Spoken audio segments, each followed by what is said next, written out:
from my hotel room in southern Iceland. I thought it'd be useful to make a video about what to pack if you go to Iceland, southern Iceland, even Reykjavik in winter especially, but also relevant to summer, especially if you're going to go onto the glaciers trekking. You won't be able to visit ice caves in summer, but this video should count throughout the year. Let's start with extremities. In the winter, it is very cold, so you've got to bring a hat or two, a scarf or two, glasses, even if it's not sunny. The white snow is very strong and bright and reflective, and I found my glasses very useful, although we did have a lot of sunshine during my stay.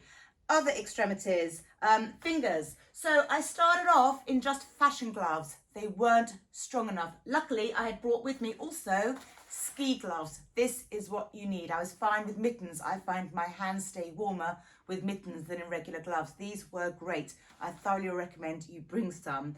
Shoes. Right now I've just got comfortable shoes for the hotel, and I would recommend bringing a pair of comfortable shoes, but to go out and about, glacier trekking, exploring ice caves, you have to have hiking boots. And most people, even in Reykjavik, in the streets, it seems to me they have hiking boots because it can be snowy, it can be icy, and these grip better than regular trainers.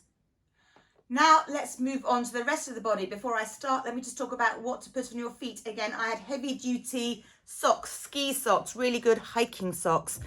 Thin socks will not cut the mustard. It is very cold. It's often very windy as well. We didn't have rain, but you could do. So bring plenty of pairs if you don't want to do laundry while you're here.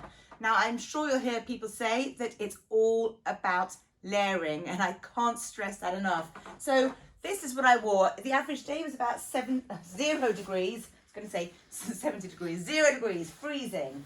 So I put a base layer on. That is a thermal layer. I started with a thermal layer. Then I put on a long sleeve t-shirt.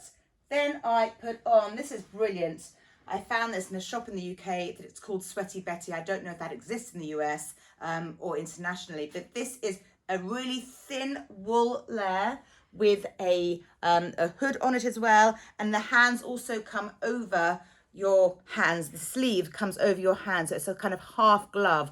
I love this. I pack this with me everywhere because it's also really thin and packs tight. So thin woolen layer. Then I also wore a fleece, a proper fleece on top, and then I wore a jacket, and normally that was enough. This wasn't a brilliant jacket, but in wind I also brought with an outer layer, a windbreaker if you like, to wear on top of the other jacket to keep me warm. I didn't need this, but it was useful to have, and I would recommend packing one. As for trousers, every day I actually wore leather trousers because I've got a really old comfortable pair of leather trousers which are really, really warm.